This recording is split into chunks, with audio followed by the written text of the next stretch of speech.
درود شریف کی برکت۔ حضرت ابن مسعود رضی اللہ تعالیٰ عنہ سے روایت ہے کہ رسول اللہ صلی اللہ علیہ وسلم نے ارشاد فرمایا کہ قیامت کی دن لوگوں میں سب سے زیادہ مجھ سے قریب درود پڑھنے والا ہوگا۔ اس سے زیادہ کیا نعمت مثال محبت ہوگی، بے مثال اعزاز اور عجیب انعام و اکرام جس کو نہ کان نے سنا ہوگا اور آنکھ نے دیکھا ہوگا۔ میدان حشر میں جس انسان کے نامہ اعمال میں دو چیزیں کثرت سے ملی، ایک درود پاک اور دوسرا استغفار، تو یہ دونوں اعمال اس کی نجات کے لیے کافی و شافی ہوں گے۔ کثرت سے درود پاک پڑھنے سے زندگی میں نبی اکرم صلی اللہ علیہ وسلم کی تائید اور توجہ شامل حال ہو جاتے ہیں،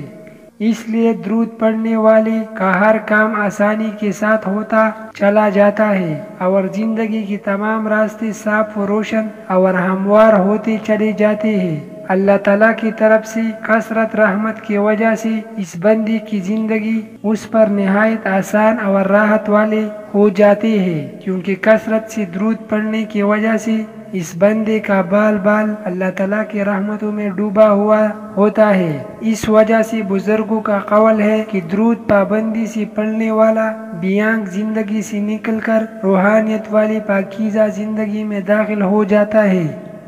وظننت أنا أني بذلك حزت غنى فوجدت أني خاسر فتلك مظاهر